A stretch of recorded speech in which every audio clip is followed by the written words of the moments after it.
Well, we were already talking about carpooling, so maybe you want to get in on that? Yeah, definitely.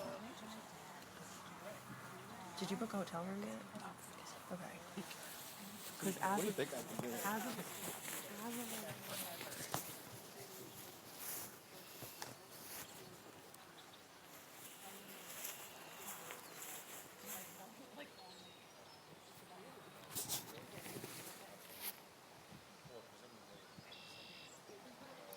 Good evening. I'm Daniel Ackerman, the curator of MESDA, and I am live from Cherry Row on Apple Pie Ridge outside of Winchester, Virginia.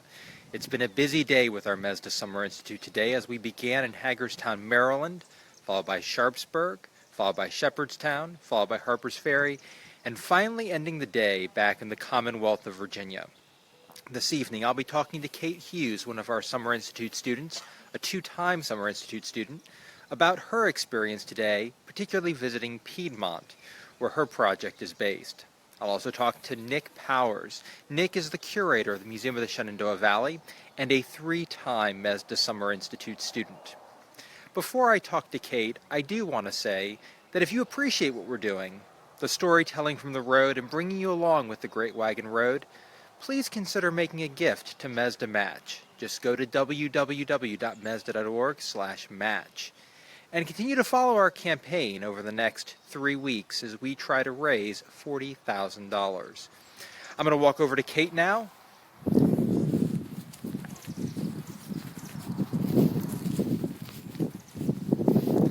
And I am joined now by, let's see, Kate Hughes, one of our Summer Institute students.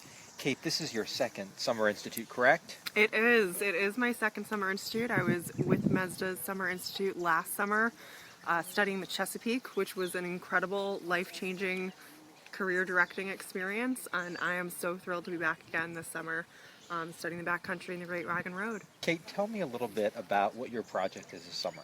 So this summer I am working mainly on a pair of portraits by the artist John Drinker, one of Dr. John Briscoe Jr. and then his wife Eleanor Magruder Briscoe. And these portraits hung at the house Piedmont in Jefferson County, which we were lucky enough to be able to visit today, which was really, really, really neat to get to see the house that these paintings came out of, and this is where Dr. John Briscoe and his wife Eleanor lived.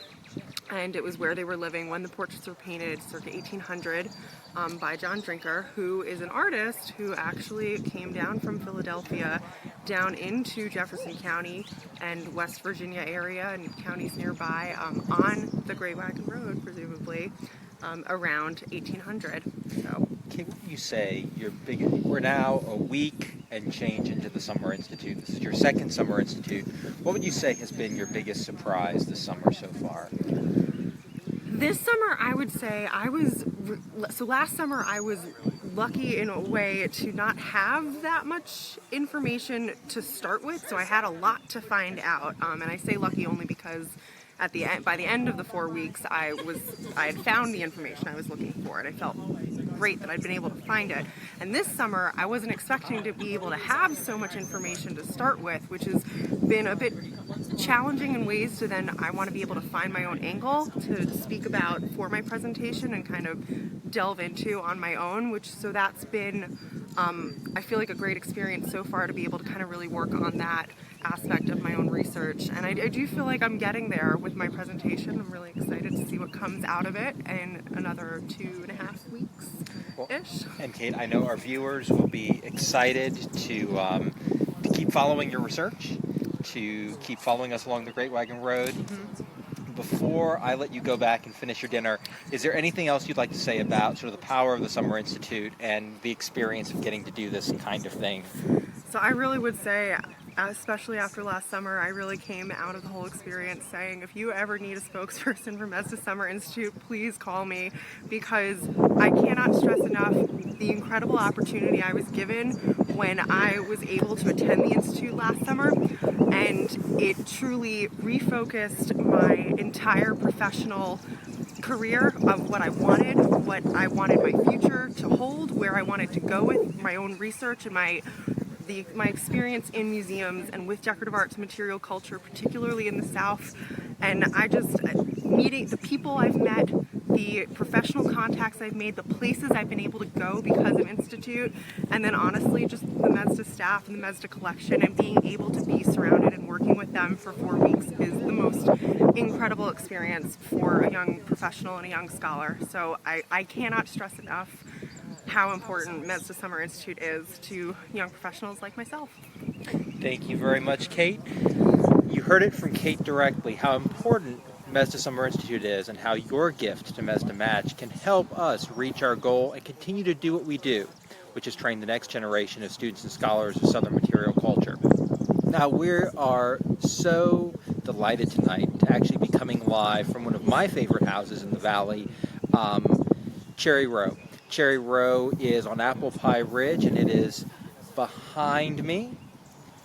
And we are joined by Nick Powers. Nick is the curator there's my finger.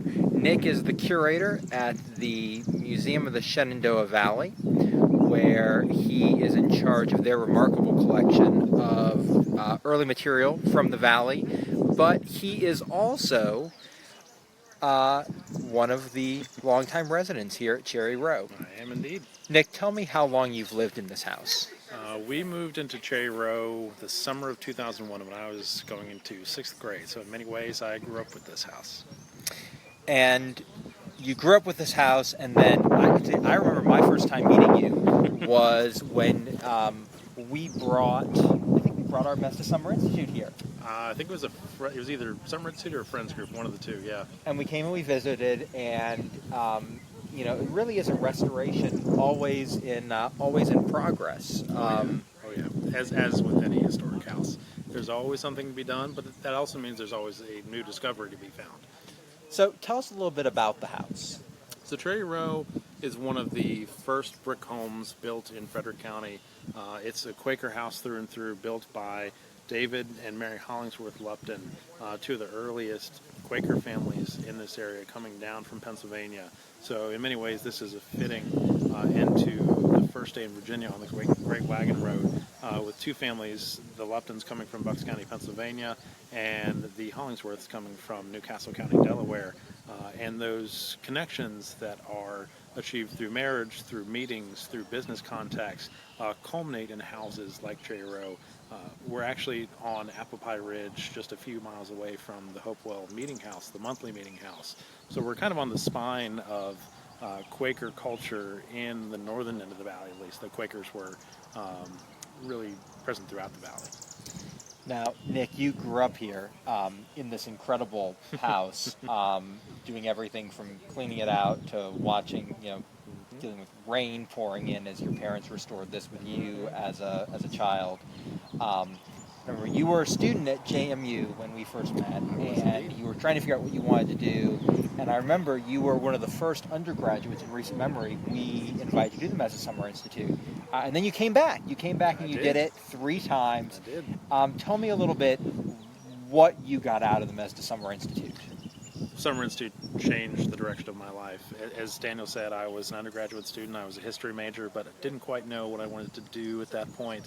I grew up around the Valley's history and decorative arts, but it wasn't until that I came to the MESDA Summer Institute that I realized that this was the career path that I wanted to take. And I came back for more. I did all 3 Summer Institutes starting. My first one was in 2010 with the Chesapeake, but quickly followed up with the Low Country, and then just a couple of years ago rounded it all out with trip to Kentucky and the backcountry. But really, it completely changed the direction of my life, and it's very strange, but very humbling, but great feeling to just a couple of years ago be the student, and now it's very strange to be the teacher for some of the students coming on this year's trip. Now, Nick, I've got a funny story to tell, and it may not be true, but I'm going to tell it anyway. Okay. I seem to remember when we first met, you were trying to figure out what you wanted to do. You were a history major. You were thinking, I'm going to go to law school. Yeah. And then that is indeed MESDA true. Summer Institute happened, and you had the option. You could either go be a lawyer or be a museum professional, and you chose museum professional. I did. So I have never looked back since. the MESDA Summer Institute, I mean, it changes lives. So I'm going to put you on the spot here. Sure. Most people who know this house probably know it because of American Furniture and Wallace Gussler's work on what we tend to call the Fry Martin group of furniture, and Nick has done a lot of work on that group and trying to tease it apart. There is a corner cupboard built into this house, and it is one of the iconic pieces from that group. Could we take people inside to take a look at it? Of course. This is great. Okay, so I'm going to flip the camera around, and we're going to go inside. We're going to go right through the front door.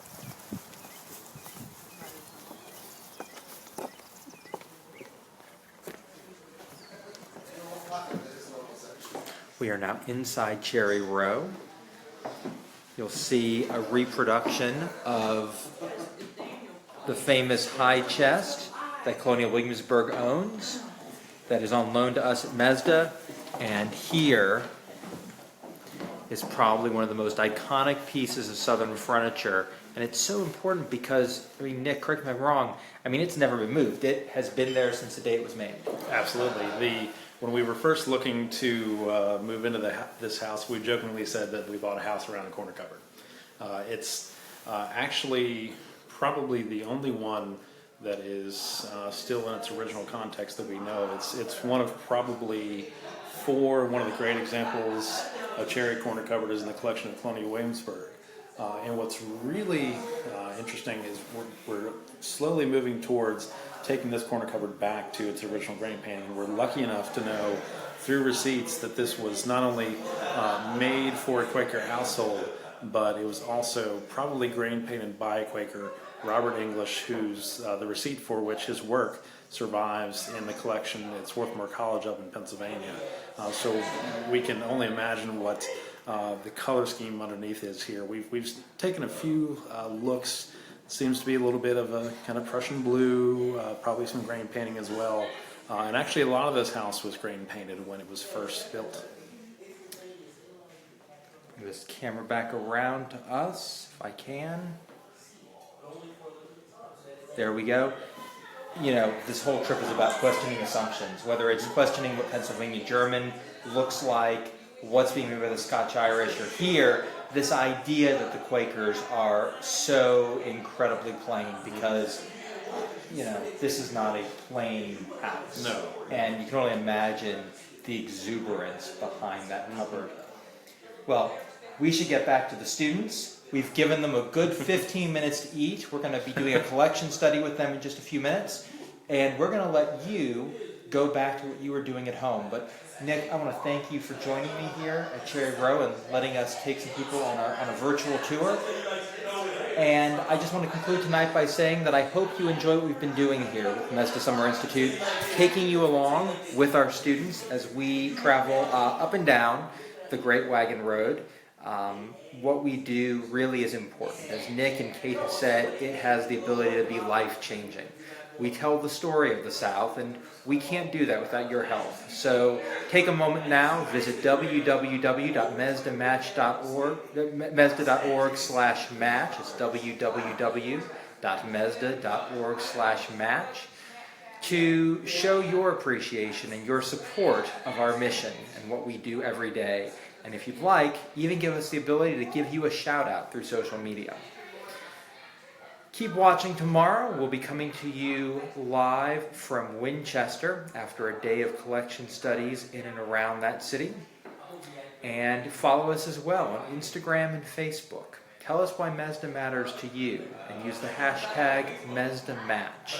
I'm Daniel Ackerman, the curator of MESDA. Thank you so much for joining me. Good night.